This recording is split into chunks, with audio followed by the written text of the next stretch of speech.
we've got a hypothesis that we're still working out that's supported to some degree by the relevant literature. So imagine that you're looking for a stable partner, right? So you might think, well, what do you want in a stable partner? And at least in principle, one of the things you don't want is too much mismatch between you and that person on the 5 fundamental dimensions. So for example, if you're really extroverted and you have a really introverted partner, you're going to engage in continual conflict about how much social activity the two of you should subject yourself to. And it's very, very difficult for people who widely differ on those dimensions to come to consensus, because it's not just a matter of opinion, right? It's really a matter of different, if you're looking at extremes, of really different types of people. And the thing about introverts is they just don't enjoy large-scale social interaction that much. One-on-one they're often fine, but in a group they don't like that, and it tires them out. Whereas a real extrovert, it's like you isolate them and they just wither on the vine, because a huge part of what actually motivates them in a positive way is tangled up with social interaction. And so if you're an agreeable person and you have a particularly disagreeable partner, you're also going to run into problems, because the agreeable person will say whatever you want whenever, and the disagreeable person will say, well, I'd like to know what the hell you want for a change, and be much more harsh and much more demanding in the situation. And the agreeable person is going to find the disagreeable person harsh and unpleasant, and the disagreeable person is going to find the agreeable person wishy-washy and unable to stand up for themselves. And again, that's actually one of the primary sources of tension between men and women, because women tend to be higher in agreeableness than men. It's about half a standard deviation, which is quite a large difference by psychological standards.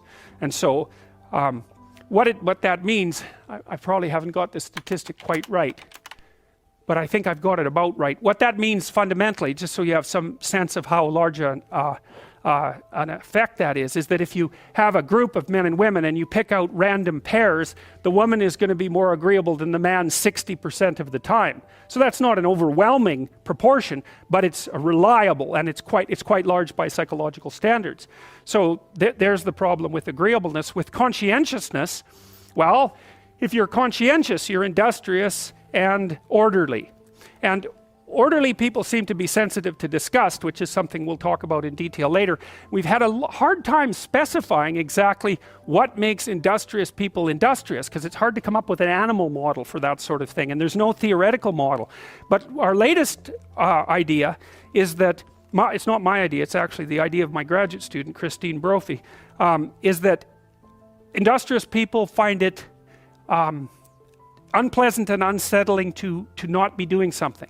So it isn't so much that industriousness makes them happy or fills them with positive emotion. That would be more extroversion, right? Because extroversion is the positive emotion dimension. It's that industrious people can't stand sitting around doing nothing.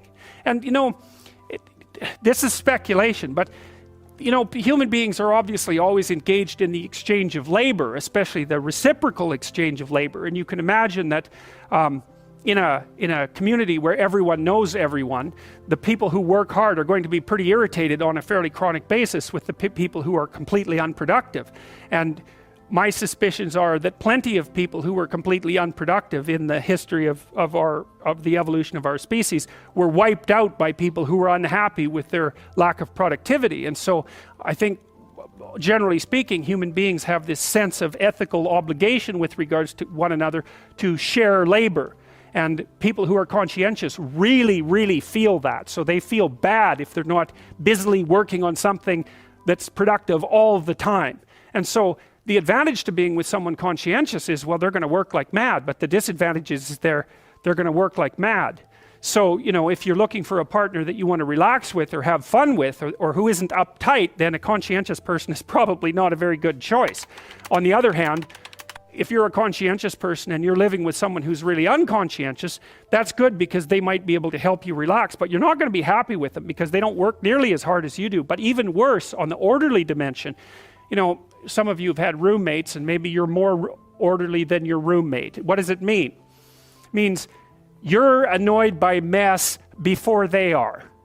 And you don't have to be annoyed by mess much before your less orderly roommate for you to be the one that's always running around picking things up. And so actually one of the things that's emerged from the psychometric analysis is that women are slightly more orderly than men. And I suspect that has something to do with the, what would you call it, inequitable distribution of housework. Because even if imagine that your proclivity is to be triggered by disorder 25 seconds before your partner's. Well, you're going to end up, it doesn't take much difference for you to be the one that's always concerned about the mess first. So anyways, and so if you're a really orderly person and you live with a disorderly person, well, good luck getting along with them. They're going to regard you as like uptight and over concerned with details and unwilling to relax, that's for sure. And they're going to regard you as, well, just a bloody mess. And how can anyone possibly live with someone like you? And so another reason why it's useful to understand your personality is because I think it gives you a better crack at finding someone that you can actually live with over the long run. And we don't know what the optimal, I don't think you want to live with someone who's exactly like you, because then both of you have the same strengths and weaknesses. And there's a bit of a problem there, right? Because maybe an agreeable person can use a bit of a disagreeable person around them to balance each other out, and vice versa, right? So we don't understand the optimal balance for long-term thriving in a relationship, but I think we do understand the fact that if you're too different in your traits, that where you're different is going to constitute a chronic source of conflict.